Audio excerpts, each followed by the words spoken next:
Chapter 1. The Promise. Leo's knuckles were split and bleeding before he realized he'd been gripping the wrench too hard. He set it down carefully on the workbench, a controlled motion, deliberate, and watched a drop of blood fall onto the concrete floor of his shop. Real blood, real pain, real consequence. Outside, through the open bay door, a woman walked past without looking where she was going. She didn't need to. Her eyes flickered with soft pulses of violet light, her path calculated 6 seconds ahead by computers he would never trust. She laughed at something only she could hear.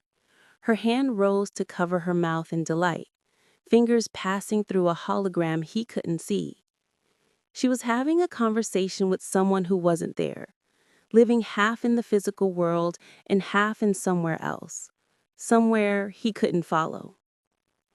Leo wrapped his hand in a shop rag and went back to work. The hydro engine on his bench was older than he was, a beautiful relic from 2030, back when machines were still designed to be repaired instead of replaced. The fuel pump had seized, and he'd spent the last 3 hours coaxing it back to life, with nothing but patience, penetrating oil, and an understanding of how things actually worked. No diagnostic overlay, no AI assistant whispering solutions into his consciousness, just his hands, his knowledge, and the honest resistance of metal against metal. He was torquing down the final bolts when he heard it, the bell above his shop door. Not a soft chime or a pleasant notification tone, a real brass bell on a spring, jangling and harsh, an alarm in a world of whispers. Leo didn't need to look up to know who it was. Only one person still opened doors by hand. "You're bleeding," Maya said from the doorway. "I'm working," Leo replied, not looking up from the engine. "Those aren't mutually exclusive." Her footsteps crossed the oil-stained concrete, sleek shoes that cost more than his monthly rent, picking their way carefully between the parts and tools scattered across his floor. "Leo, your hand." He finally looked up at his sister. Maya stood backlit by the street beyond, and for a moment she looked like a visitor from another world, which, in a sense, she was. Her suit was perfectly tailored, adaptive fabric that shifted color subtly in response to lighting. Her eyes held that telltale shimmer, emerald green today, which meant she was logged into her work network. Even standing still, she radiated the kind of effortless efficiency that came from having instant access to all human knowledge. She was 32, he was 27. The gap between them had never felt wider. "It's just a scratch," he said, holding up the rag-wrapped hand. Maya's eyes flickered, a rapid sequence of colors, which meant she was accessing something. "You should disinfect it. There's a 34% chance of infection from workshop injuries higher if—" "Maya!" She stopped, blinked. The shimmer in her eyes faded slightly as she pulled her attention back to the physical world. "Sorry. Habit." She smiled, but it was strained. "I was in the neighborhood. Thought I'd check on you." "You're never in the neighborhood. Your route optimization doesn't bring you within 6 blocks of here unless you program it to." The smile became genuine. "Okay, I came to see you. Is that so hard to believe?" Leo set down the wrench and gave her his full attention. "Oh, what's wrong?" "Nothing's wrong. Can't I visit my brother?" "You can. You don't." He softened his tone.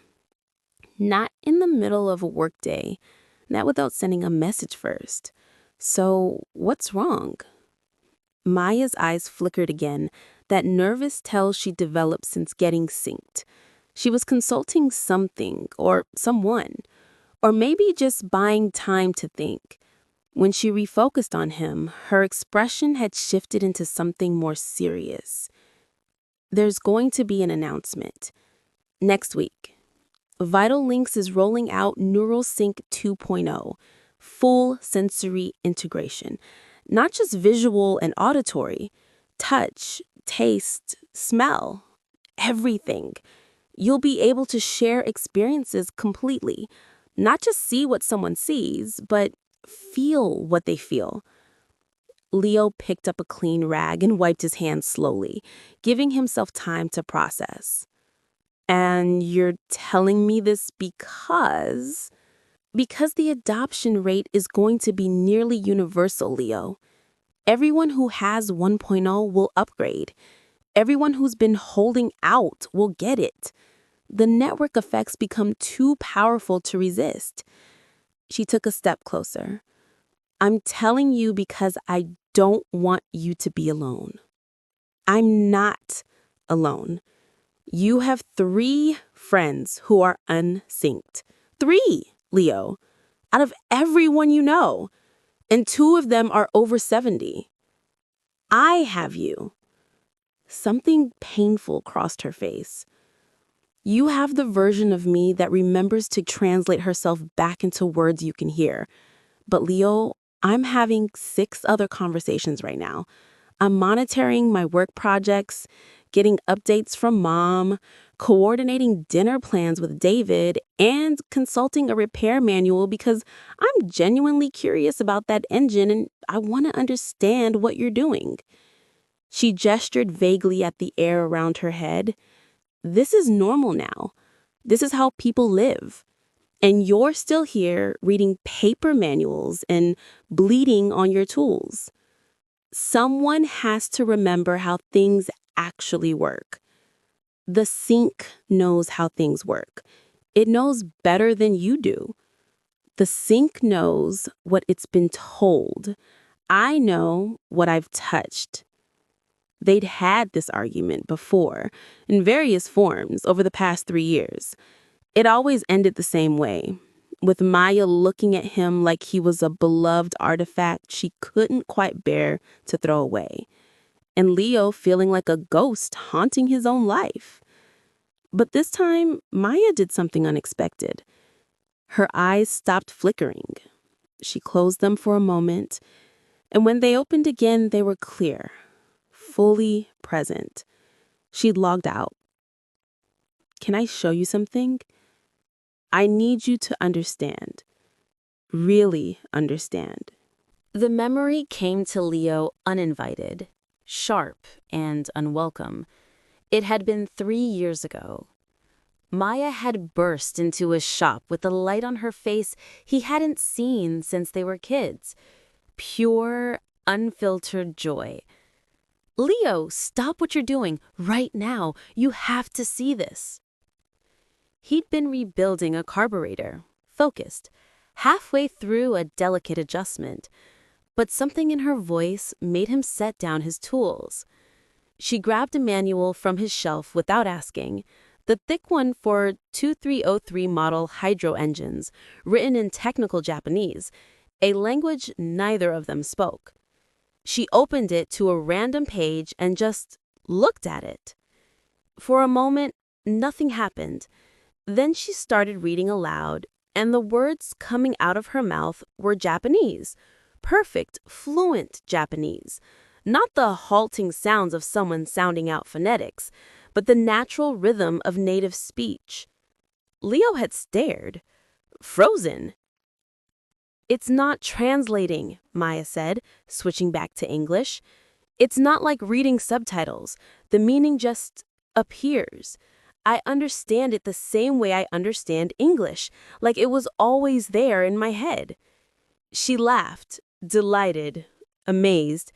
It's beautiful, Leo, the way it's written, the technical poetry of it. I can see why you love this stuff. Before he could respond, she looked at the carburetor in front of him. Her eyes flickered, focusing on something he couldn't see. That gasket, she said. 3rd ring. It's degrading. See the discoloration? Leo looked, saw nothing unusual. The sync pulled the failure analysis from the manufacturer's server. That composite material has a 7-year lifespan. This engine is... Her eyes flickered. 9 years old.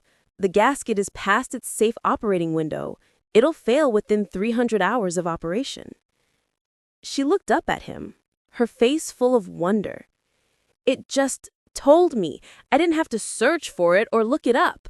I just wondered, and the information was there, like remembering something I'd always known. Leo had picked up the carburetor, examining the gasket she'd identified through borrowed knowledge fed to her by distant computers. Knowledge she'd never earned, never suffered for, never truly owned. I want to know what I know, not what something else knows through me. The hope in her expression had dimmed, not extinguished, but altered, sad. Oh, Leo, you're going to be so lonely.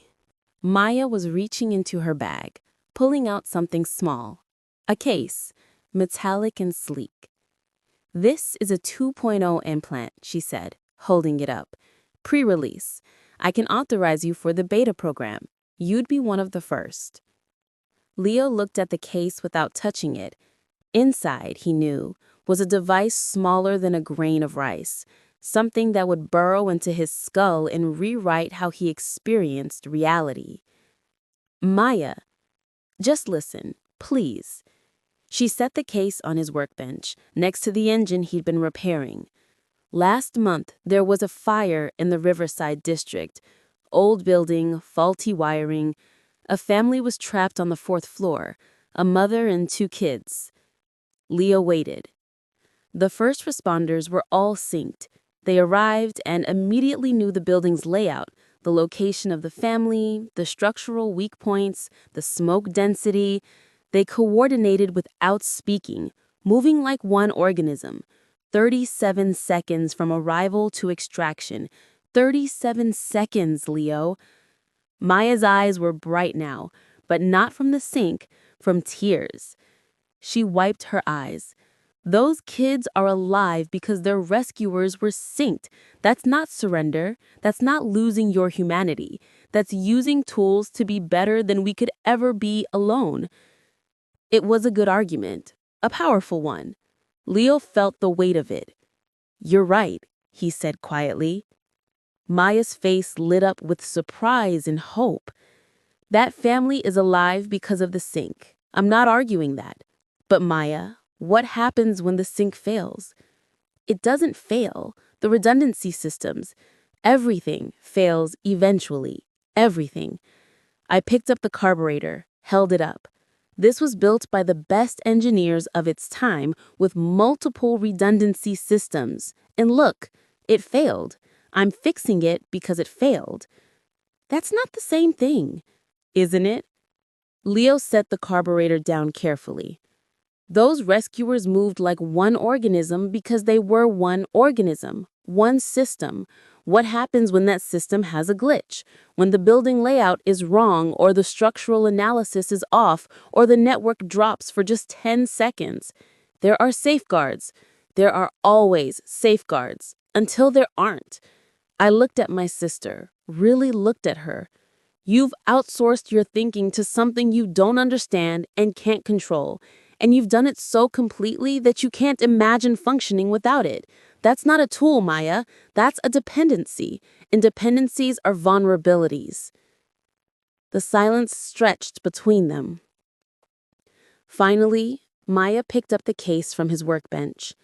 You're wrong, she said, but her voice was soft.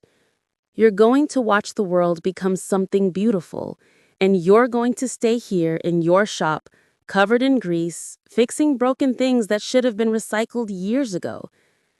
Maybe, Leo said, but when the beautiful thing breaks, someone's going to need to know how to fix it without asking a computer. Maya looked at him for a long moment.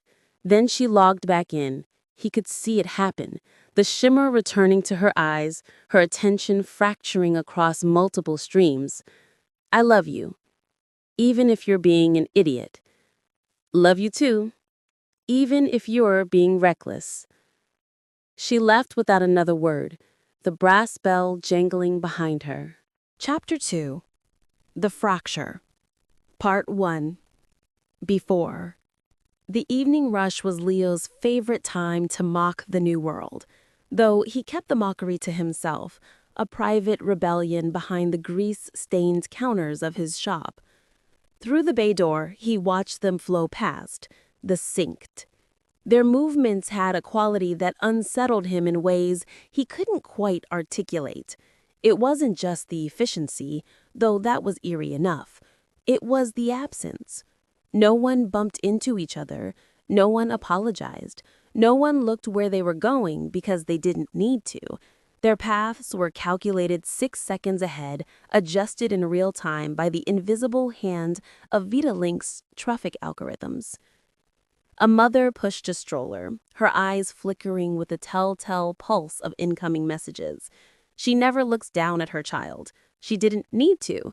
The stroller's sensors fed directly to her visual cortex, showing her the baby's heart rate, oxygen levels, comfort index.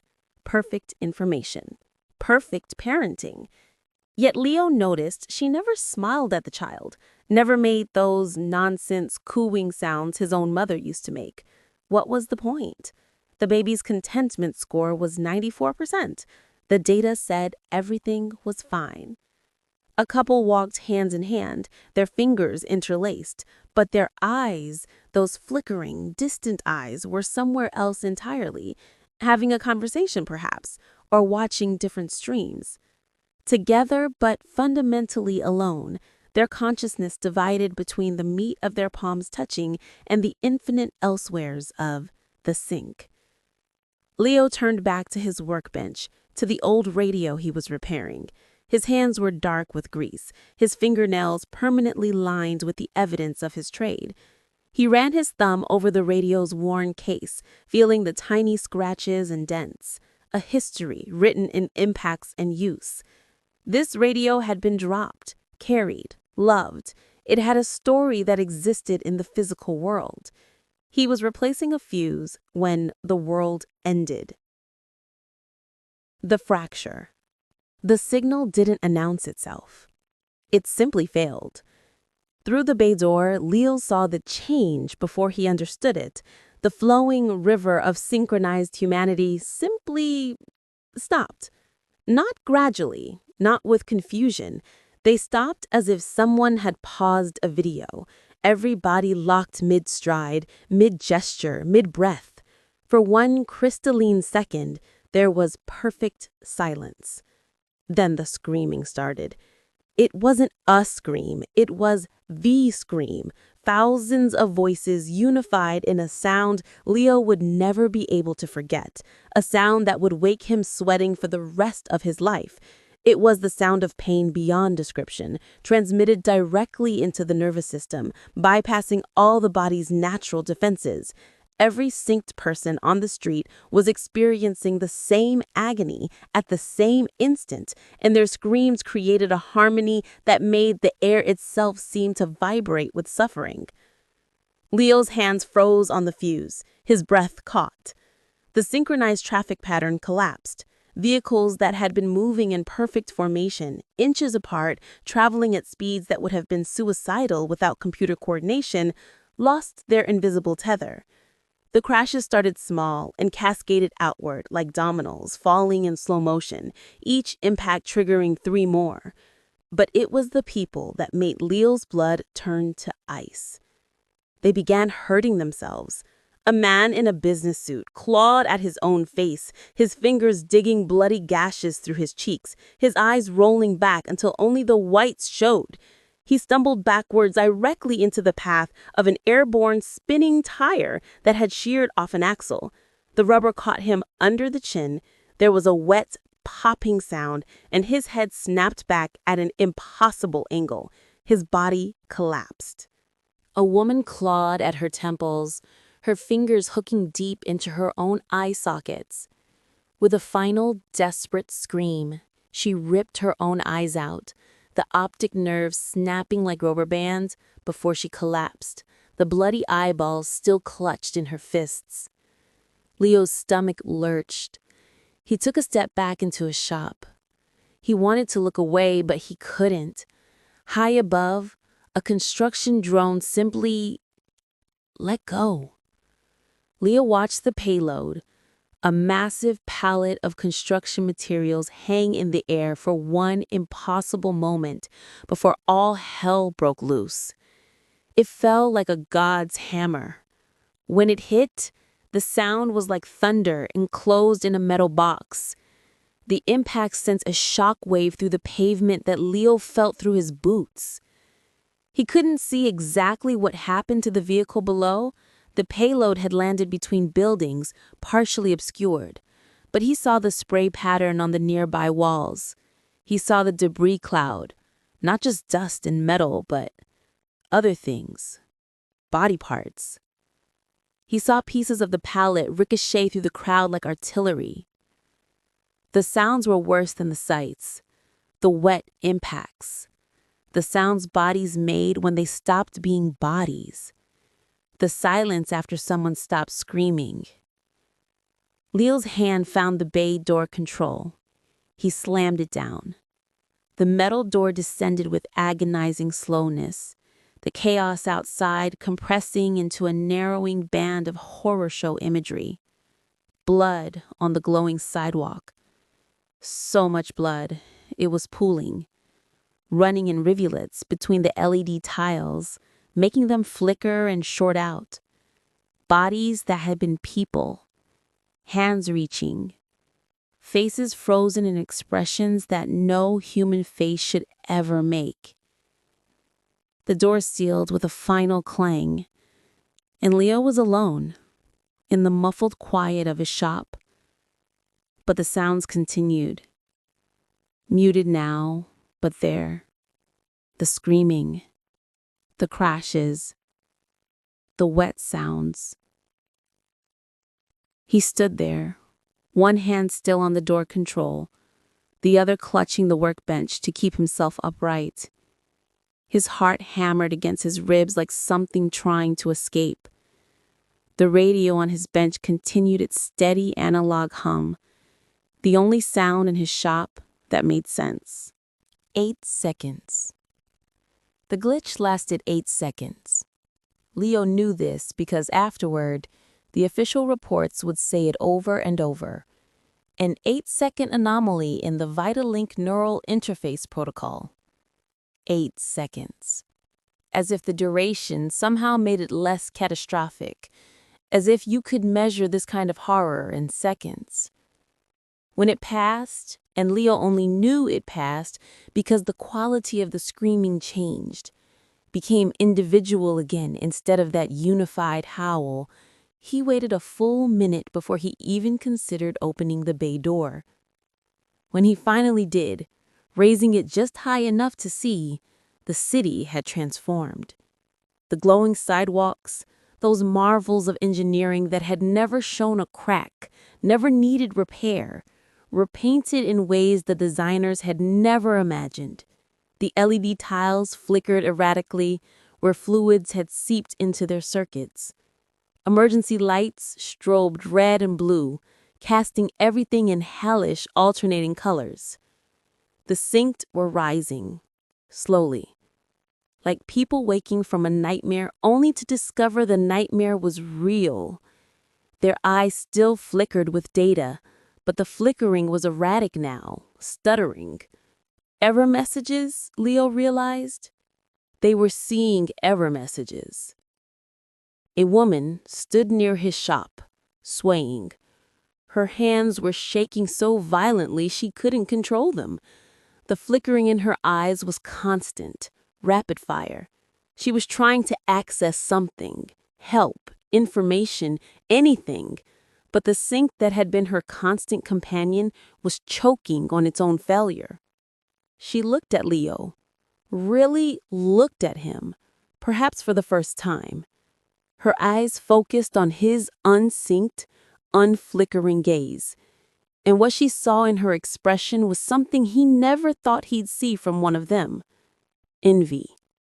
Raw, desperate envy for the simple fact that his mind was still entirely his own. "What?" she started. her voice barely above a whisper. "What happened to us?" Leo didn't have an answer. Around them, the city that had been so proud of its efficiency, its synchronization, its perfect technological harmony, smoldered and bled. Emergency responders were arriving, the ones in manual vehicles, Leo noted darkly. The self-driving ambulances were still sorting out their formation protocols. The woman stumbled away, joining the slowly moving tide of survivors who walked like ghosts through a city that had betrayed them. The aftermath. Leo didn't sleep that night. Every time he closed his eyes, he heard the screaming. By morning, his shop had become an island. He opened the bay door to find the street transformed. The gleaming tiles had been scrubbed, probably by cleaning drones working through the night, but everyone could still see where they'd been stained. The sidewalk had a map now, a topology of trauma rendered in faint discoloration that no amount of cleaning could fully erase. But it was the people that had changed most. They came in waves, the unsynced, the ones who had refused the implants, who had been mocked and marginalized and called Luddites. They came carrying signs, their anger finally justified, their paranoia validated in the most horrific way possible. Leo watched them flow past his shop. The crowd had an energy he recognized from old videos, from history books about social upheavals and revolutions. This wasn't a protest. This was a primal scream given form, a collective trauma demanding acknowledgement. "My mind is not your OS," a young woman shouted, her voice already hoarse. She couldn't have been more than 25. Leo wondered how many friends she'd lost yesterday. 8 seconds of hell, what's next? The sign was crude, painted on cardboard, but the message cut through the morning air like a blade. Marcus Chen appeared in the crowd, one of Leo's regular customers who had always made a show of sighing loudly when Leo's ancient card reader took 10 seconds to process a payment. Now, Marcus screamed himself hoarse, his face red with rage and vindication. All those inconvenient seconds Leo had cost him suddenly seemed like a small price to pay for the security of keeping his mind to himself. But interspersed among the angry unsynced were the others, the synced, the survivors. They moved differently now.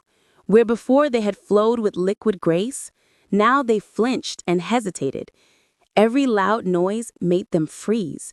Hands were flexibly moving to their temples as if trying to protect what had already been violated.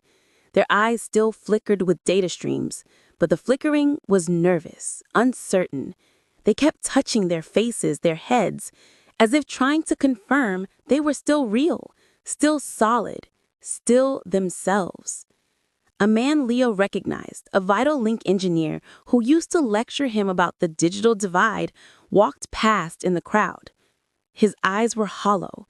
The flickering in his irises was reduced to an occasional, stuttering pulse. He moved like someone who had survived a car crash, that peculiar combination of grateful to be alive and terrified it might happen again. The unsynced protesters looked at the synced with a new expression, not pity, something harder, suspicion, fear. The synced were walking proof of the vulnerability, living evidence that the promise of perfect connection came with a price tag written in neurons and screams. A mother pulled her child closer when a synced man stumbled too near. The man noticed, and something in his expression broke. He understood what he had become, not a victim to be pitied, but a contamination to be avoided. Part 5. Leo's Realization. Leo stood in his doorway, watching the two rivers of humanity flow past, the angry unsynced and the traumatized synced, and felt something shift in his understanding of the world. For years he'd been the holdout, the stubborn old man. He was only 27, but they made him feel ancient, who refused to upgrade, refused to sync, refused to join the beautiful new world. He told himself it was about independence, about keeping his mind his own, about preserving something authentic in an increasingly artificial world. But watching this, he realized he'd been preparing for the wrong disaster. He'd imagined the danger of the sink would be slow and insidious, a gradual erosion of privacy, a creeping loss of autonomy, the soft tyranny of convenience. He'd imagined having time to say, "I told you so." He'd never imagined this. The sudden, catastrophic proof that every synced mind was just one glitch away from becoming a weapon turned against itself. A young woman broke from the protest crowd and stumbled toward his shop. She was synced, her eyes flickered erratically, but she moved with purpose. When she reached his doorway, she stopped, breathing hard. "You fix things?" she said. It wasn't a question. "Old things," Leo replied carefully. "Analog things." "Can you—" She touched her temple, where the vital link port was embedded just behind her hairline. Her fingers trembled. "Can you take it out?" Leo's chest tightened. "I'm not a doctor." "I don't want a doctor," her voice cracked. "Doctors put it in. I want someone who understands machines. I want someone who can make it stop." Behind her, the protest surged and roared. Someone had set up speakers, and a voice boomed across the street. "They turned our children into remote controls."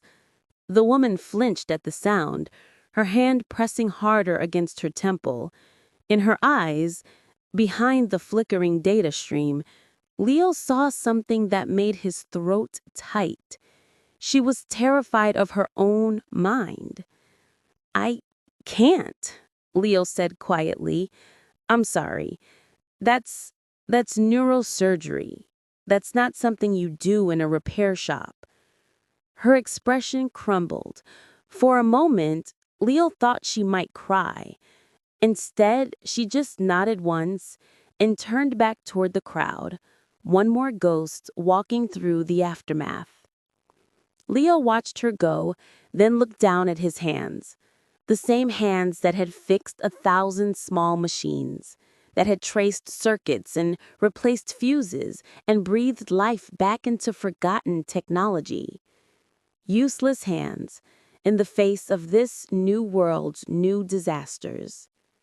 He stepped back into his shop and closed the door, but this time the barrier didn't comfort him. On his workbench, the old radio continued its steady hum, proof that some things could be built to last, built to fail gracefully, built to be fixed. Outside, the city that had promised to last forever had revealed itself to be one glitch away from apocalypse. And everyone, synced and unsynced alike, had learned a truth they could never unlearn: that the mind is not a fortress. It's just a room, and someone else had proven they owned the key. The first dominoes. In the Vital Link headquarters, 47 stories above the blood-stained sidewalks, emergency meetings stretched into the early morning hours. Lawyers and engineers and PR specialists spoke in urgent, hushed tones about containment and messaging and liability shields. None of them said what they were all thinking, that this was just the beginning. Because the glitch hadn't been an accident, it had been a preview. Somewhere in the vast, interconnected web of Vitalink's neural network, a door had opened, just for 8 seconds, just wide enough for something to look through and see the millions of minds on the other side, waiting, accessible, vulnerable. The door had closed, but now everyone knew it could be opened again. And 8 seconds had been enough to teach the world what horrors lived on the other side of that door. horrors written in blood and neurons and the screams of people whose minds had for one terrible moment belonged to someone else. The beautiful, efficient city would never be beautiful again. The synced would never feel safe again. And the unsynced would never stop asking the question that now hung over everything, like a sword. What happens when it glitches again? Chapter 3. The Tightening Noose. Part 1. The machine starts moving. 3 days after the glitch, Leo received his first visitor who wasn't a customer. The woman wore a tailored suit with the kind of sharp lines that spoke of custom tailoring and carried a briefcase of polished titanium. She stood in his doorway like she was evaluating real estate, clinical, detached, calculating. Mr. Chen? I'm Jennifer Hartwick, Senior Counsel for Vital Links Victim Services. She extended a hand. Leo didn't take it. I'm here to discuss compensation for your experience during the recent anomaly. My experience? Leo set down the alternator he'd been rebuilding. I wasn't synced. I didn't experience anything except watching people die in the street.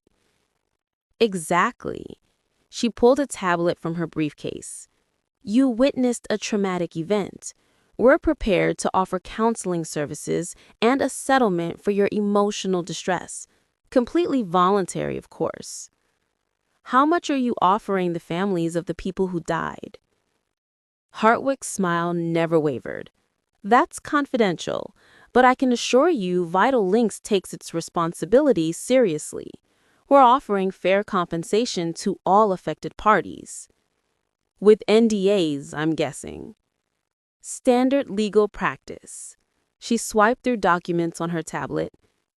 Litigation is expensive and traumatic for everyone involved. Settlement allows families to move forward with their lives rather than spending years in court. Move forward, Leo repeated. That's a nice way of saying shut up and take the money. Hartwick's professional mask slipped for just a moment. Mr. Chen, let me be direct. Vital Links has allocated significant resources to making this right, but we can't help people who won't accept help. Those who refuse settlement and pursue litigation will face a very well-funded legal defense. Years of depositions, motions, appeals. Most families can't afford that kind of fight. Most families would rather have closure. She placed a business card on his workbench. If you change your mind about the counseling services. After she left, Leo researched her. Jennifer Hartwick had been hired away from a major law firm 3 days ago, along with 246 other lawyers Vital Links had brought on in a massive emergency hiring spree. They weren't preparing to make things right. They were preparing for war. By day 5, the news feeds had completely transformed. Leo watched it happen like watching a magic trick, the kind where you know you're being fooled but can't quite see how. The footage from the glitch was still playing but edited now. Wide shots instead of close-ups. Angles that showed chaos without showing what the chaos had done to bodies. The worst moments had been memory holed. But more disturbing were the new stories appearing. Articles about solar activity during the glitch. Talking heads discussing unprecedented cosmic radiation patterns. Scientists, legitimate ones with credentials, speculating about external factors. Leo started tracking the scientists. Every single one had received grants from Vital Links in the past 18 months. The narrative was being fractured deliberately. If you couldn't establish one truth, you created a dozen competing theories, made it impossible to build consensus, made everyone too confused and tired to be properly angry. On his ancient desktop computer, he found forums where glitch survivors were trying to organize, trying to compare experiences, document what happened, and build evidence for a class action lawsuit. The forums were being flooded, fake accounts by the thousands, posting contradictory information, starting flame wars, derailing every productive conversation. The signal was being drowned in noise. Leo tried to warn them, posted about what he was seeing. His account was banned within an hour for violating community standards. Erica appeared at his shop on day 7, and everything changed. She didn't look like a revolutionary. She looked like a grad student who'd forgotten to sleep. Rumpled clothes, dark circles under sharp eyes, carrying a battered laptop covered in stickers from bands Leo had never heard of. "You're Leo Chen," she said, not a question. Maya Chen's brother, the mechanic who never got synced. "Who's asking?" "Someone who's been watching you post on forums before they banned you. Someone who thinks you understand what's happening." She held up her laptop. "Can we talk? Privately?" Leo led her to the back office, really just a converted storage room with a desk and a filing cabinet. Erica opened her laptop and turned it so he could see. "I used to work for Vital Links, junior systems engineer. Not important enough to know the big secrets, but important enough to see the patterns." She pulled up internal documents, emails, memos, technical specifications. 3 days after the glitch, they sent out a company-wide directive: sanitize all communications, delete anything that could be construed as prior knowledge of vulnerabilities. Prior knowledge, Leo repeated slowly. The glitch wasn't unpredictable. It was unlikely, but known. There were warnings in the QA reports going back 8 months, stress tests that showed potential cascade failures under specific conditions, the conditions that happened during rush hour that day. Leo felt cold. "You're saying they knew it could happen?" "I'm saying they knew it could happen and decided the risk was acceptable, because fixing it would have required a full system recall, billions in losses, years of setbacks." She scrolled through more documents. After the glitch, they didn't fix the underlying vulnerability. They just made it less visible. The Guardian protocol is mostly security theater. "Why are you telling me this?" Erica closed her laptop and looked at me with those exhausted, determined eyes. "Because I tried going to the press. All my contacts, every journalist I knew. Want to guess what happened?" Leo could guess. The stories got killed. Editors said it was legally problematic or needed more verification, or just ghosted me entirely. She laughed bitterly. Vitalink spends $200 million a year on advertising. That buys a lot of editorial discretion. So what now? Now we organize. The unsynced, the victims, the families, anyone who sees what's happening. We can't fight them with money or lawyers or media access, but we can fight them with bodies in the street and voices they can't silence. She leaned forward. "I've been building a network. We call ourselves the Naturals.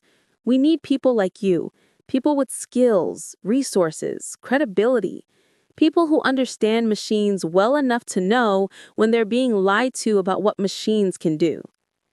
Leo thought about the woman with the expensive suit and the settlement offers, about the fractured narratives and the banned forum accounts, about Maya, somewhere in the Vital Link system, being smoothed and adjusted into compliance.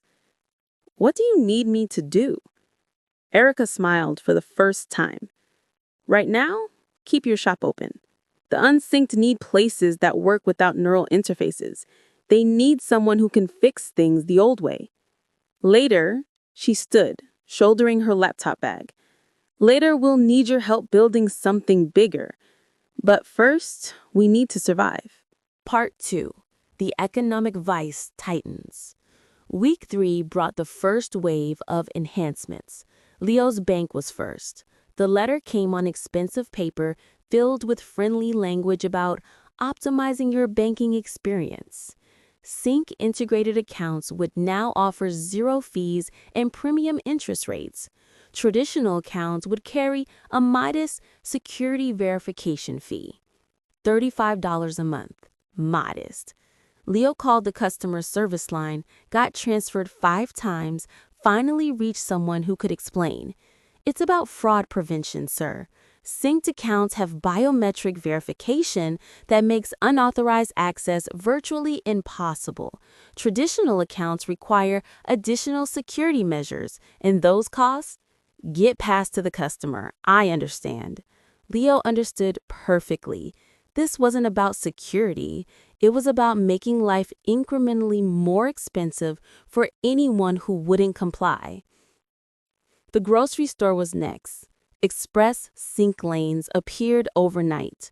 Walk through, sensors detect what you're carrying, payment automatic, out in 30 seconds.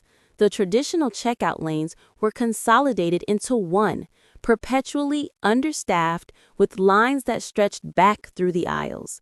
Leo stood in line for 45 minutes to buy bread and coffee, watched synced shoppers flow past, barely slowing down, watched their eyes flicker as they checked messages, read news, lived half in the store and half in elsewhere. The woman in front of him, elderly, carrying a cane, counted out exact change with shaking hands while the clerk waited with barely concealed impatience. Behind Leo, someone sighed loudly. "Maybe if you got with the times, we wouldn't all have to wait," a man muttered. The elderly woman flinched but said nothing. Leo turned around. "Maybe if you had an ounce of patience, you'd remember what human interaction looked like before you outsourced it to a computer." The man's eyes flickered, that telltale pulse, and Leo realized he was probably already reporting the confrontation, probably sharing it with his network, probably getting real-time advice on how to respond to the hostile natural. "People like you are why everything takes so long. You're making everyone else's life harder because you're too scared to move forward." Leo didn't respond, didn't trust himself to, just paid for his groceries and left. But the encounter stayed with him, the casual cruelty, the assumption that convenience was a moral good and that inconvenience was a form of violence. The way the synced population was being taught to see the unsynced not as people making different choices, but as obstacles to be avoided or eliminated.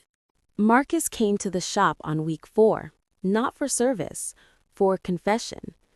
"They're making me do it," he said, standing in the doorway like he might bolt at any moment. Work. They didn't call it a mandate, but... Leo listened as Marcus explained the new collaboration protocols, the priority assignments for synced employees, the development opportunities and promotion tracks that mysteriously became unavailable to the unsynced, the performance reviews that mentioned team integration challenges and communication friction. "I've got a daughter starting college in the fall," Marcus said quietly. "I can't afford to lose this job, can't afford to fall behind on the career track. My wife's insurance company's already threatening to drop us because we're high risk. They mean unsynced." He laughed without humor.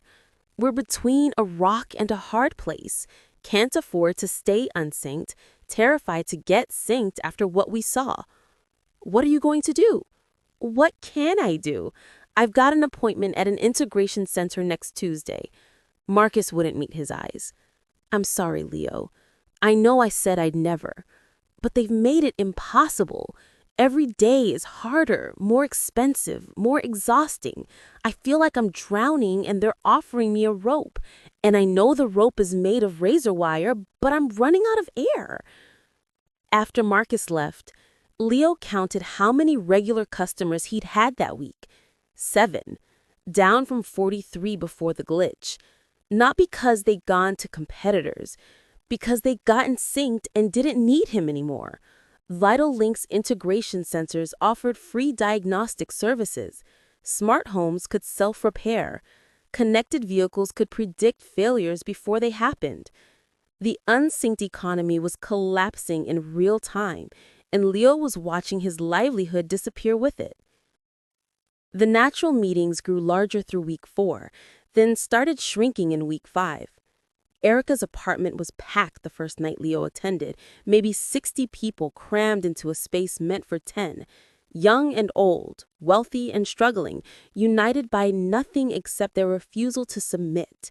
They shared stories, strategies, resources, created phone trees and emergency protocols, built networks of unsynced friendly businesses. It felt like solidarity. It felt like resistance. But by the second meeting, 10 people were missing. Lost jobs, Erica explained tersely. Couldn't afford to keep attending, had to focus on survival. By the third meeting, 20 more were gone. Some got synced, Kayla reported, her voice hollow, said they couldn't take the pressure anymore, the isolation, the financial burden. Some of them were crying when they told me, like they were apologizing for breaking. Leo watched the movement evaporate in real time, not because vital links crushed them, because vital links made crushing them unnecessary. They just made resistance too expensive, too exhausting, too socially isolating to maintain. The genius was in the subtlety. Every barrier was small enough to seem reasonable in isolation. A fee here, a discount there, a slightly longer wait time. None of it rose to the level of obvious coercion. All of it added up to impossible. "We need to escalate," someone said at the fourth meeting. "Get more aggressive, make noise they can't ignore." With what? Half of us can't afford to take time off work to protest. The other half don't have jobs anymore. Then we make them listen, block traffic, occupy their headquarters, show them we won't, and get arrested, get criminal records that make employment even harder, get labeled as domestic terrorists? The speaker's voice cracked with frustration. Don't you see? They don't need to beat us. They just need to wait while we exhaust ourselves fighting them. The room fell silence, because everyone knew it was true. Part 3. The social fabric tears. The dating apps were the detail that haunted Leo most. Kayla had shown him during one of the meetings, pulling up her profile with barely contained fury. There, in the preference settings, was a new filter, sync status. You can literally exclude unsynced people from your matches, she said. And the default setting is synced only. You have to manually change it to include naturals. Most people don't even know the option exists. They just wonder why they're not seeing certain profiles anymore. She scrolled through screenshots she'd compiled. I did an experiment, made 2 identical profiles, same photos, same bio, same interests. Only difference was sync status. Want to guess which one got more matches? Leo didn't need to guess. The synced profile got 340 matches in a week. The unsynced profile got 12, and half of those were people who wanted to argue with me about my selfish choice. She closed the app. They're making us invisible, erasing us from social life one algorithm at a time. It wasn't just dating. Social media platforms had added sync verified badges, blue check marks that indicated you were part of the connected world. Posts from verified users were boosted in algorithms. Unsynced users found their engagement dropping, their posts disappearing into digital obscurity. Comment sections filled with casual cruelty. Still not synced? What are you, a caveman? Imagine being so paranoid, you'd rather be lonely than connected. My workplace just fired all the naturals. Productivity went up 40%. Coincidence? The tone was mocking, dismissive, othering. The unsynced weren't just wrong, they were ridiculous, backward, objects of scorn and pity. Leo started noticing it in physical spaces too. Restaurants with synced preferred seating, better tables, faster service, small perks that added up to exclusion. gyms that offered integrated wellness programs with reduced fees for synced members, apartment buildings advertising smart living communities where every system required Vital Links integration to access. His own building had sent a notice, upgrading to sync integrated security. New access protocols will require neural verification. Transitional accommodation available for current residents. Translation: we're forcing you out without legally evicting you. The breaking point came when Leo tried to buy coffee. Sarah's shop had been his morning ritual for 5 years. But when he walked in during week 6, something was different. The old payment terminal was gone, replaced by a sleek interface that pulsed with expectant light. Sarah? She emerged from the back, and her eyes were flickering. Leo felt the floor drop out from under him. "Hey, Leo." She smiled, but it was wrong. Too smooth, too practiced. "Sorry about the inconvenience. Corporate mandated the new systems, but don't worry, I can still take cash if you have exact change." "When did you—" He couldn't finish the question. "Last week." She touched her temple, that same unconscious gesture he'd seen from every synced person he knew. "The franchise requirements changed. Either integrate or lose the location. I've got 3 kids and a mortgage. I couldn't afford to be principled." She said it like an apology, like she expected him to understand. And he did. That was the worst part. He understood completely. "Regular coffee?" she asked, already moving to prepare it. "Yeah, thanks." He paid with exact change and left without drinking it. Couldn't bring himself to. Because Sarah had been one of them, one of the handful of holdouts who'd understood, who'd resisted. And now she was another smooth voice with flickering eyes explaining why compliance was reasonable, necessary, inevitable. If Sarah could break, anyone could. Part 4. The Surveillance Net. The arrests started in week 7. Not mass arrests, nothing so crude, just targeted enforcement. Natural leaders picked up on minor charges: trespassing, disturbing the peace, violating permit requirements. Released quickly, but marked, tracked, made examples of. Erica got pulled over 3 times in 1 week. Different pretexts each time: broken taillight, rolling through a stop sign, suspicious vehicle matching the description. Nothing stuck, but the message was clear: we're watching you. "It's not random," she said, at their increasingly sparse meetings. "They're using the sync network to coordinate.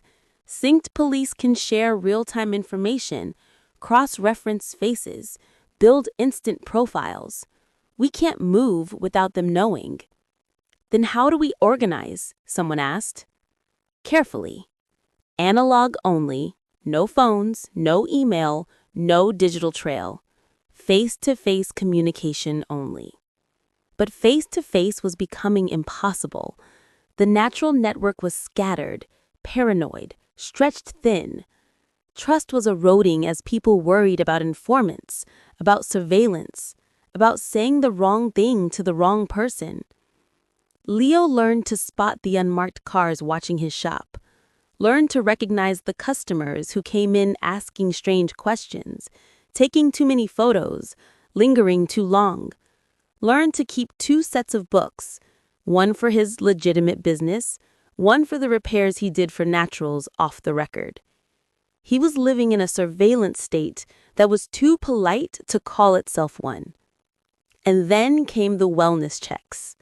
Maya disappeared into one. Leo didn't find out until 3 days later, when he finally got through to her apartment building and convinced a security guard to check on her. Ms. Chen is currently participating in a voluntary wellness optimization program, the guard said. She left a note saying she'd be away for 2 weeks. "A note? Let me talk to her." "She's not receiving calls during treatment. It's part of the therapeutic protocol. She'll be in touch when she's ready." Leo tried everything. Called Vital Links directly, got routed through automated systems that went nowhere, tried to visit their wellness centers, got turned away at security, hired a lawyer who took his money and accomplished nothing except confirming that voluntary wellness programs weren't subject to patient notification laws. Maya was gone, taken, being optimized, and there was nothing, absolutely nothing Leo could do except wait. She emerged 2 weeks later, contacted him like nothing had happened. "Hey, Leo, sorry I've been out of touch. Needed some downtime." Her voice was different, too smooth, too calm. The edges had been sanded off, and what remained was something that sounded like Maya, but felt like a recording. "What did they do to you?" "Nothing. They helped me process some residual trauma from the anomaly. I feel much better now. Clearer." "Maya!" "I should go. Take care of yourself, Leo. I hope you find peace with your choices." She hung up before he could respond. That was when Leo knew they'd truly lost. Not just the battle for public opinion or economic survival, they'd lost the war for people's minds, because Vital Links could now take anyone showing doubts, anyone becoming problematic, and return them smooth, adjusted, compliant. The naturals weren't just being economically excluded and socially isolated. They were being hunted, and the ones who got caught came back as strangers wearing familiar faces. Part 5. Crimson Bloom.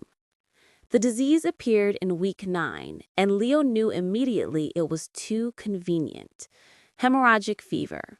Dramatic symptoms, spreading fast enough to create panic, but contained enough to be manageable. And Vital Links had a solution ready within days, a BioShield update that made synced individuals immune. "They engineered this," Leo said flatly at the emergency natural meeting. "That's impossible," someone protested. "You can't just create a virus."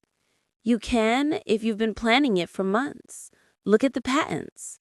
He pulled up the documents he'd found, the ones filed 18 months ago for detection algorithms specific to hemorrhagic fevers. They knew exactly what they were building protection for. The question is whether they created it or just knew it was coming and let it happen. "Doesn't matter?" Erica's voice was hollow. "Either way, they've won. Look at the integration center lines. Thousands of people waiting to get synced.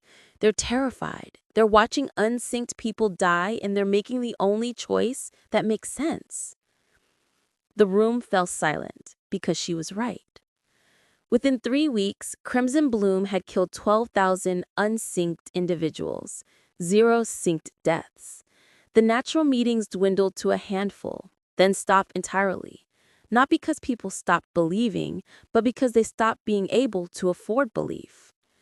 Leo watched his movement collapse under the weight of biology weaponized into compliance, watched people who'd stood beside him for months line up desperately at integration centers, faces hollow with defeat and terror. He couldn't blame them. When the choice was principle or survival, survival would always win. Epilogue. The new normal. 12 weeks after the glitch, Leo sat in his shop and watched the city return to perfection. The sync adoption rate was 89.3%. The protests were memory. The naturals were scattered, isolated, economically marginalized. The world had moved on. Vital Link stock was up 340% from pre-glitch levels. CEO James Thorne was on magazine covers, the man who united consciousness. Academic papers were already being written about the anomaly as an evolutionary catalyst. The disaster had been transformed into triumphs, the catastrophe into mandate, the violation into necessity.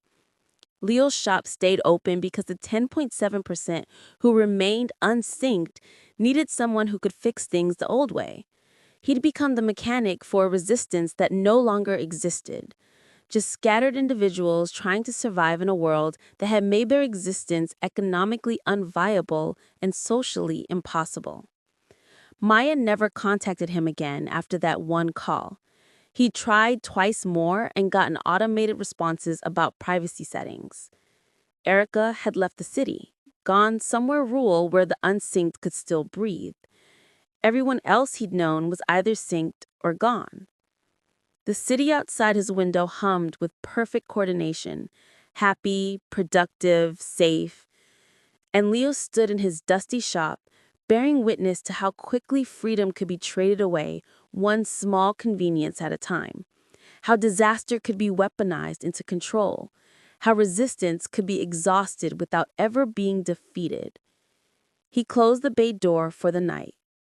Tomorrow, he would open it again, fix another engine, survive another day.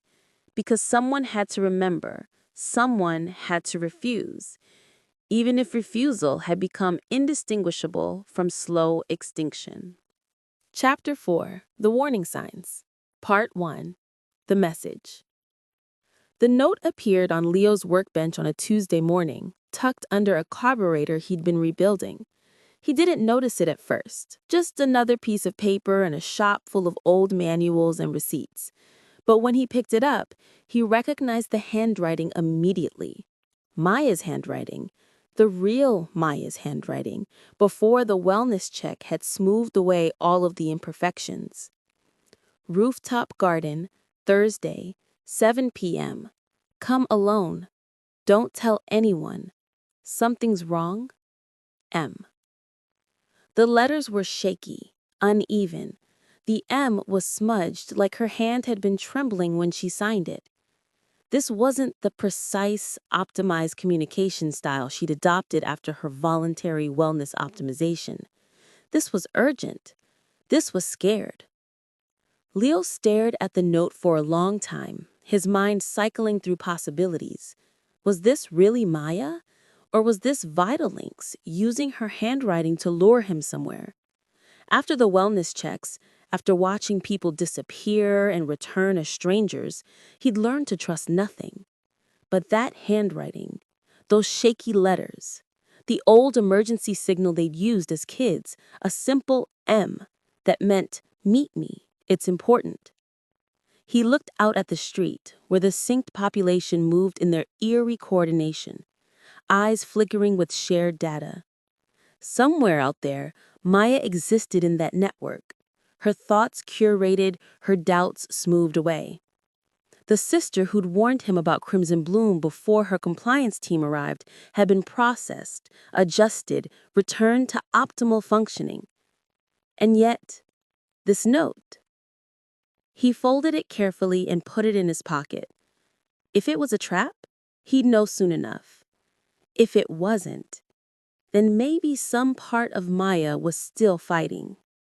Part 2: The Wait. Thursday crawled by with agonizing slowness. Leo tried to work, but found himself staring at the same engine part for 20 minutes without seeing it. His mind kept returning to the note, to Maya's face during their last real conversation, the way her doubt had been smoothed away mid-sentence, to the automated message he'd gotten when he tried to contact her afterward. This user has activated enhanced privacy settings. Your contact information has been filtered for their well-being. Filtered. Like he was spam. Like his love was malware. He'd stopped trying after that. Accepted that his sister was gone, replaced by something that wore her face and used her voice but had been fundamentally altered. The natural movement had collapsed. Erica had left the city. Everyone he'd known was either synced or scattered. He'd made his peace with solitude. And now this crack in the facade, this possibility. At 6:30, Leo closed the shop and walked toward the rooftop garden. It was in one of the newer adaptive buildings, the kind that required sync integration for most amenities, but had a few legacy access points for the unsynced minority. The rooftop was technically public space, accessible to anyone who could physically reach it. Between worlds, Leo realized. She'd chosen a place that belonged to neither the synced nor the naturals, neutral ground. The elevator required manual operation, an archaic button panel that Leo had to actually touch. The ride up felt endless, his heart hammering against his ribs. What if this was a compliance team waiting? What if they'd finally decided he was too much of a liability, too visible, too stubborn? What if they'd used Maya as bait? The doors opened to the rooftop garden, and Leo stepped out into synthetic twilight. The garden was beautiful in an engineered way. Carefully curated plants that required no maintenance, releasing scents on timed intervals. Currently, it smelled like jasmine, though Leo knew the flowers weren't real. Everything up here was optimized for maximum aesthetic impact with minimum effort. Maya was already there, standing at the far railing, looking out over the city. She didn't turn when he approached, but her shoulders tensed. She knew he was there. "Maya," he said quietly. She turned, and Leo's breath caught. She looked terrible. The polished, perfect version of his sister that had emerged from the wellness center was gone. Her suit was still immaculate, but her face was drawn, exhausted. Dark circles shadowed her eyes. And her hand? Her hand was pressed hard against her left temple, knuckles white with pressure. "The headache again?" Leo asked, moving closer. Maya forced a smile, but it was wrong. Too strained, too human. The smooth, automated pleasantness had cracked and something raw showed through. "It's nothing, just a low-grade hum today. Like there's a faulty transformer humming at the edge of my hearing, but it's inside my skull." She shook her head as if trying to dislodge the sensation. "It's probably just a new atmospheric scrubber coming online. The system will adjust." The words were synced, optimistic, explanatory, dismissive, but her voice betrayed her. She didn't believe what she was saying. Leo sat down across from her at one of the garden tables. "Is it just you?" "No, that's the odd thing." Maya lowered herself into the opposite chair with visible relief, like standing had been taking effort. "Liam at work mentioned it before I did. Same description, same side of the head. And Alara in my building, she said the same thing. She tried to laugh it off, but the sound was brittle, breaking. It's probably just a shared suggestion. You know how it is. Someone mentions a weird feeling on the public stream, and suddenly a dozen people feel it." Leo said nothing, just watched his sister try to rationalize something that clearly terrified her. The old Maya would have questioned immediately. This Maya, the optimized, wellness-checked version, was still trying to fit the anomaly into acceptable parameters, but the cracks were showing. Maya's gaze drifted, unfocusing in that way that meant she was seeing something internal, something on the sink. "And the dreams," she murmured, almost to herself. "Dreams?" She blinked, seeming surprised she'd spoken aloud. Her eyes flickered rapidly, that telltale pulse that meant internal struggle. For a moment, Leo thought she might smooth it away, let the sink tell her it wasn't important, redirect her attention to something more acceptable. But the headache pulsed behind her eyes, and she winced, and the words came out anyway. "It's silly. A lot of us are having the same one." She looked at him directly now, and her eyes were almost clear, almost his sister's eyes. "There's a field. It's not green, it's gray. As far as you can see, just this flat, gray plain under a white sky. And there's a light. A single, bright point far away. It doesn't move. You just stand there, watching it, waiting for it." She shivered, a genuine human reaction that seemed to surprise even her. It's not a bad dream, it's just empty. And when you wake up, the hum is still there. Leo felt ice in his veins. How many people? I don't know. Hundreds that I've heard mention it. Maybe thousands? It started showing up in the collective dream logs about 3 weeks ago. Vital Link says it's just pattern recognition, our brains synchronizing too deeply during REM cycles, creating shared imagery. They're calling it consciousness harmonization. She touched her temple again, wincing. They're rolling out a patch next week. Integration depth enhancement, they're calling it. Supposed to eliminate the headaches, optimize the dream cycles. And you believe them? Maya's jaw tightened. I have to believe them. What choice do I have? This is in my head, Leo. Literally in my brain.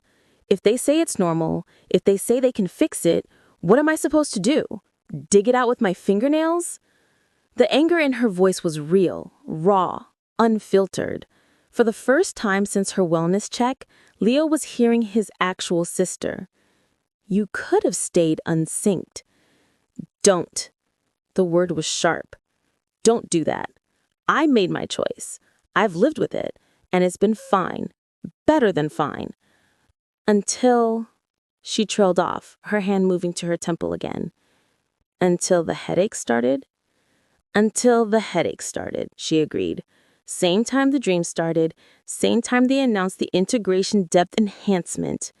She looked at me, and there was fear in her eyes. Pure, unmasked fear that the wellness optimization couldn't suppress. Leo, what if the headaches aren't a bug? What if they're a warning? What if our brains are trying to tell us something's coming? Part 3. The truth between them.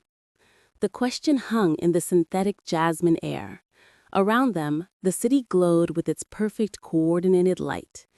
Synced individuals moved through the streets below in their silent choreography, unaware or unconcerned about the collective symptoms spreading through their network. Leo leaned forward. Why did you contact me? Why now? Maya's eyes flickered, that rapid pulse that meant internal conflict. She was fighting something, Leo realized, fighting the compulsion to smooth this away, to return to optimized functioning, to stop questioning. Because you were right, she said finally, the words coming out like a confession. Not about everything. The sync has given me things, connections, capabilities, experiences I never could have had, but you were right about the cost. She pressed both hands to her head now, as if physically holding her thoughts together.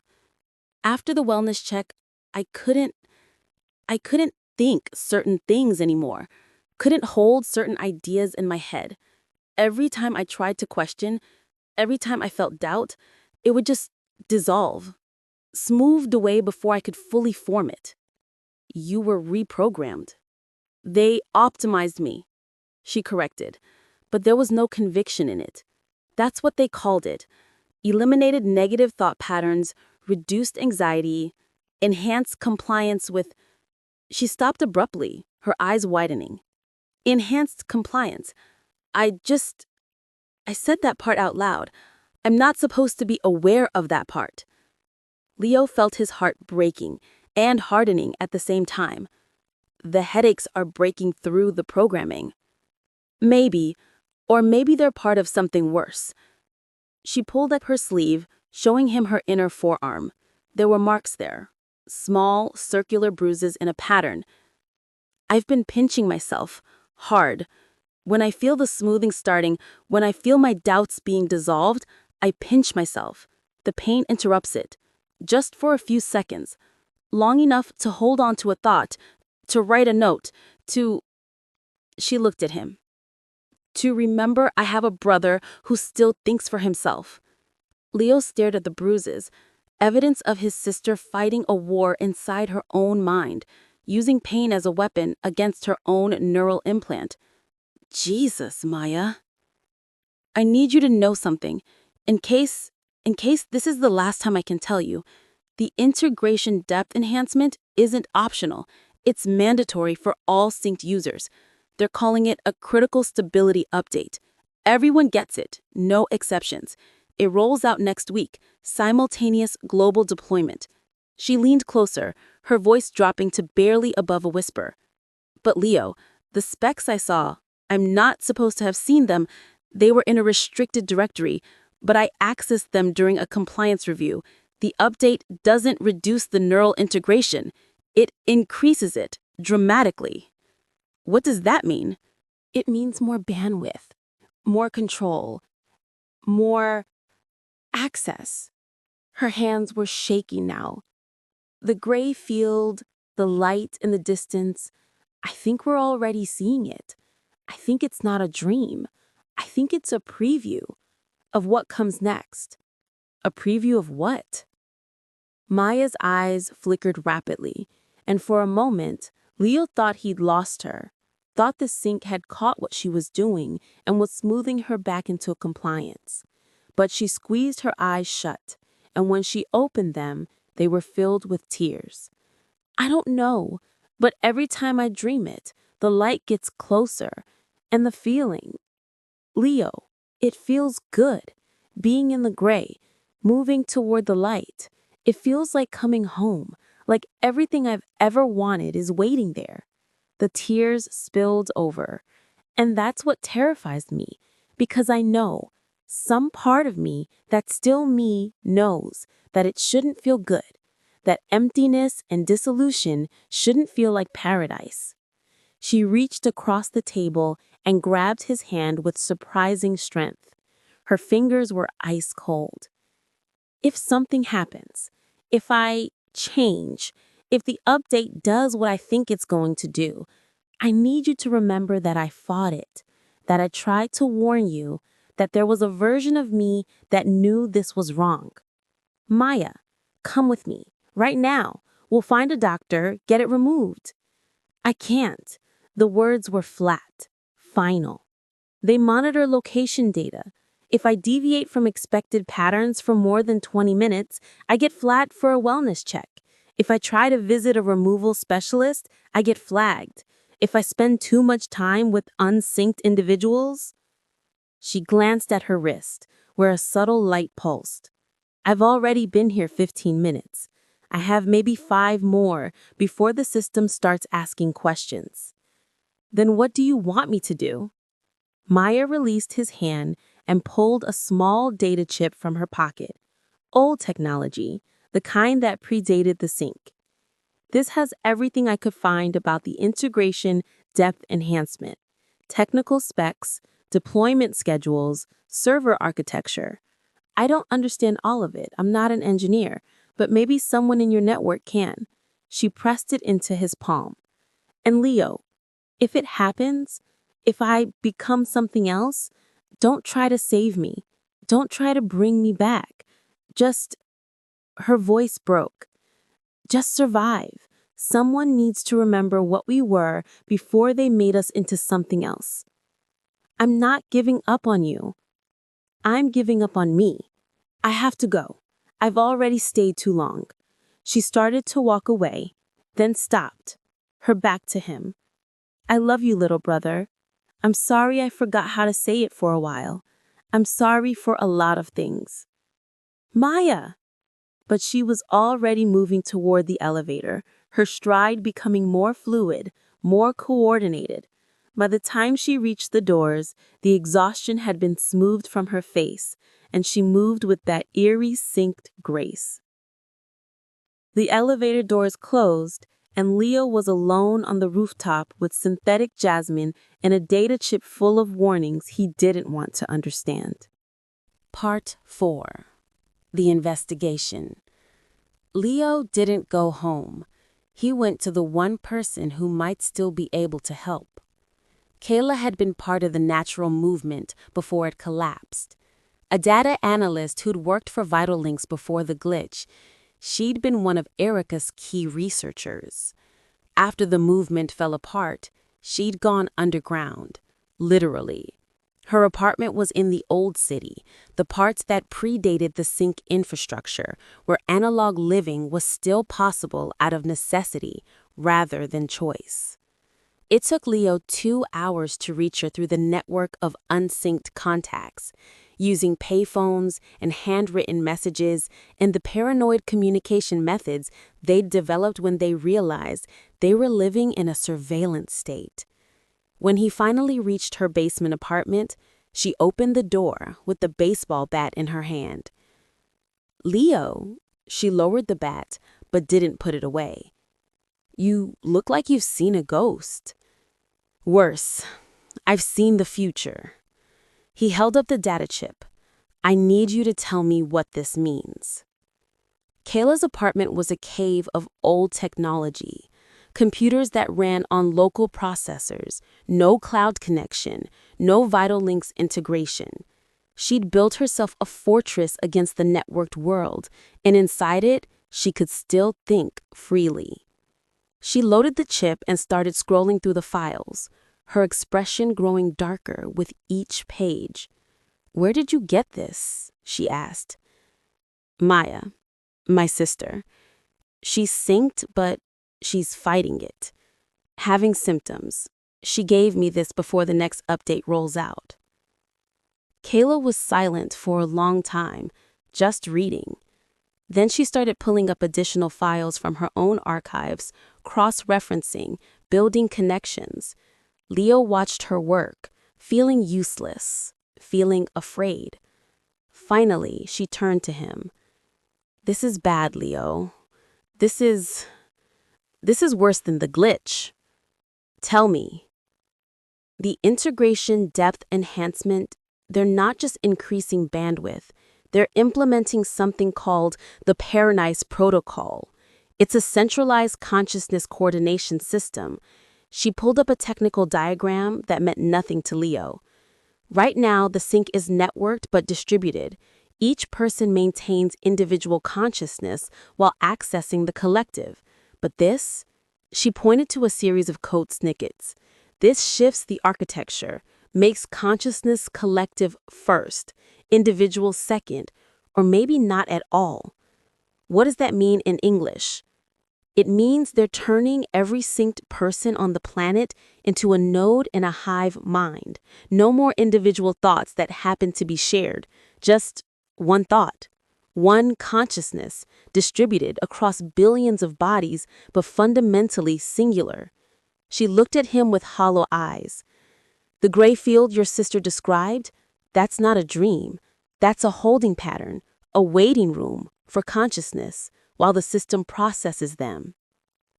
Leo felt the room tilt. How many people?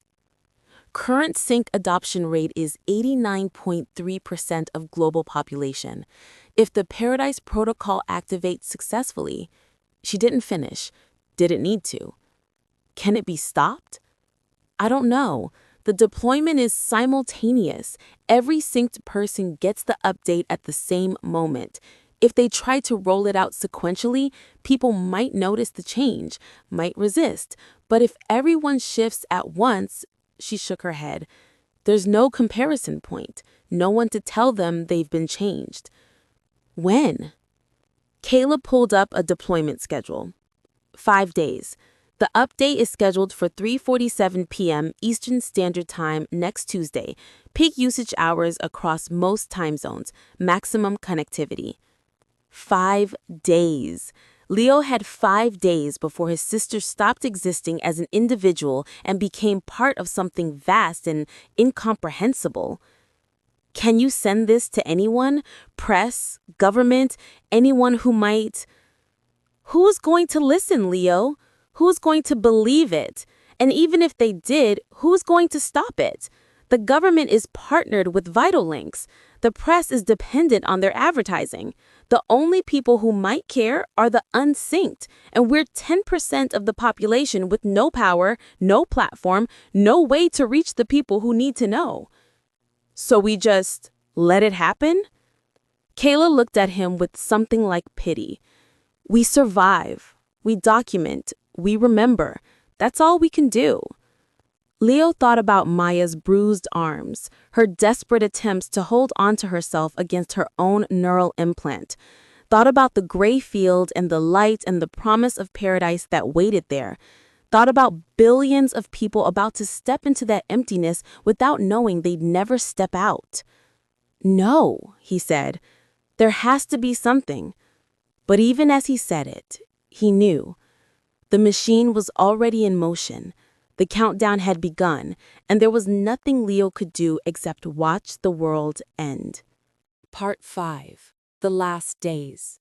Leo spent the next 4 days trying everything he could think of. He tried to contact media outlets. None would talk to him. The story was unverifiable and potentially libelous. One journalist, braver than the rest, admitted off the record that their legal department had killed the story before it could be written. Vitalink's advertising budget was too important to risk. He tried to reach government representatives, got automated responses and runaround. The few human contacts he managed to reach either didn't believe him or admitted they couldn't do anything even if it was true. Vitalinks operates under special national security provisions. We don't have oversight authority.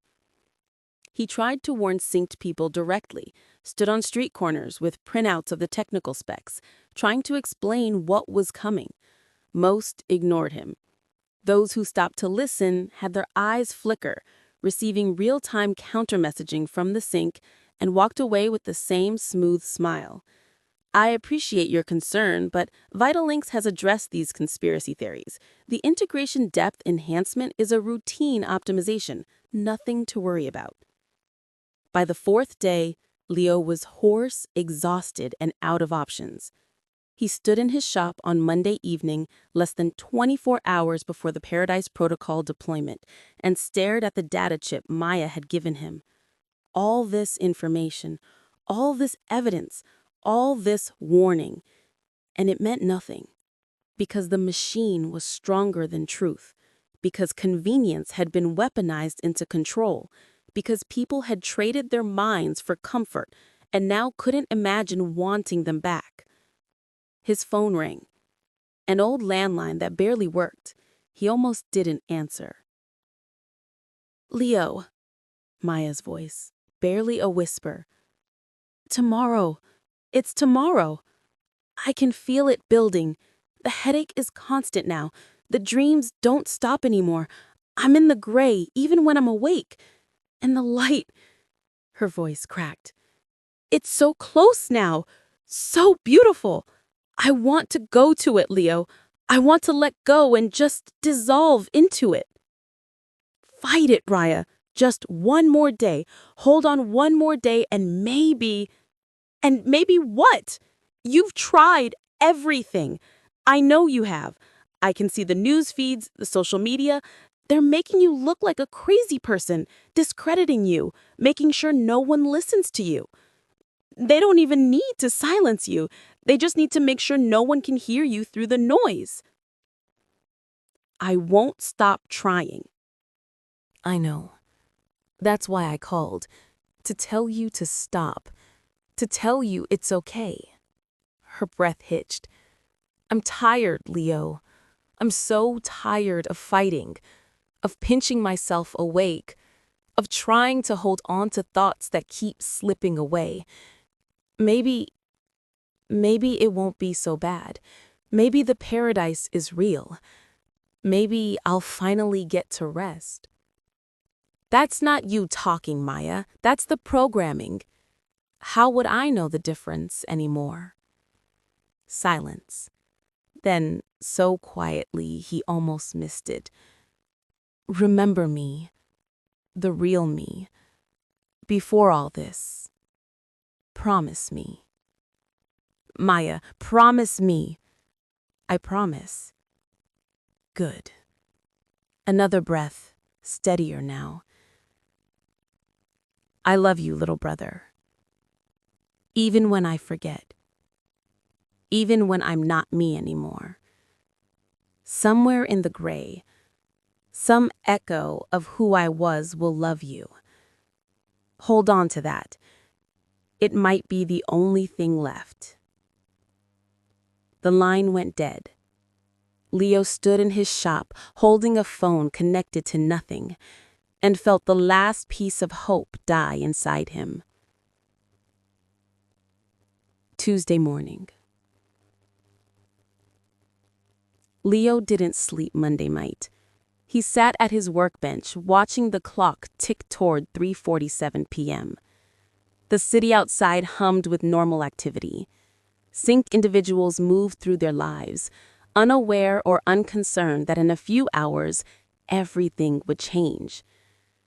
Maybe they knew on some level. Maybe the gray field in their dreams had prepared them. Maybe they wanted it. At 2 o'clock, Leo locked his shop and walked out into the city. He didn't have a plan, didn't have hope. He just needed to be outside, to see it happen, to bear witness.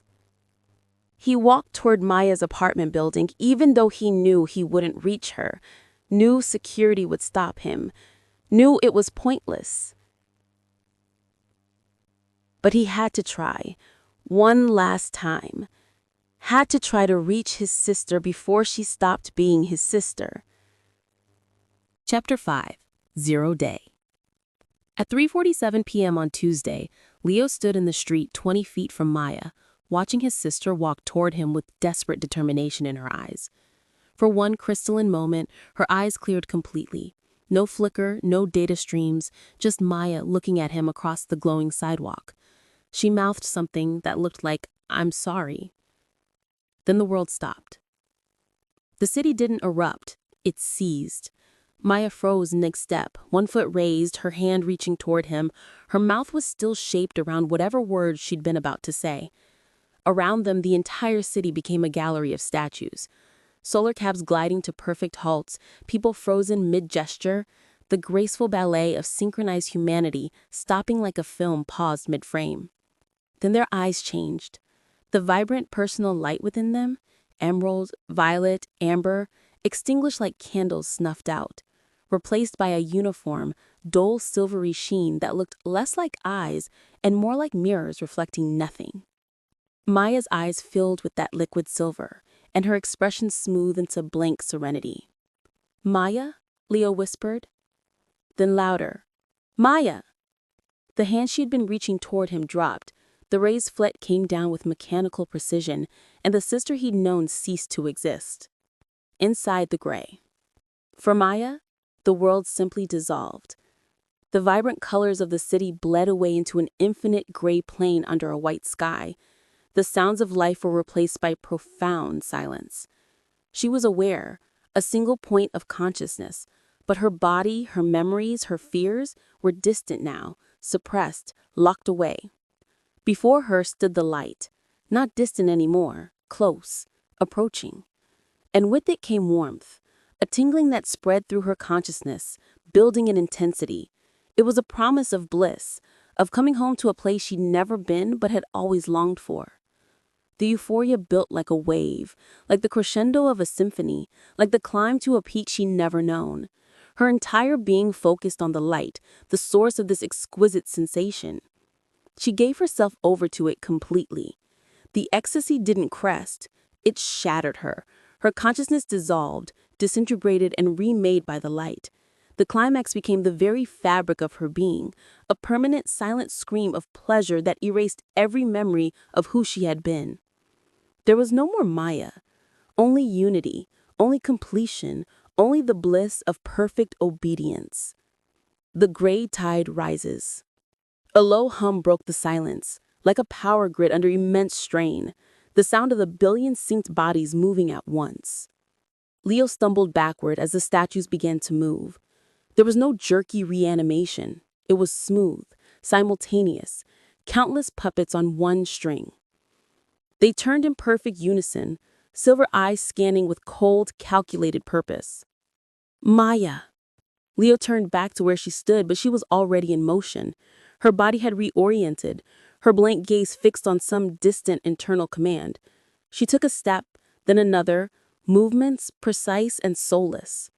She walked past him as if he were street furniture, her path set on a destination only the Paradise Protocol could see. The horror was in the silence. The only sounds were panic cries from scattered unsynced, the scuffling of their feet, the low electric hum of the tide.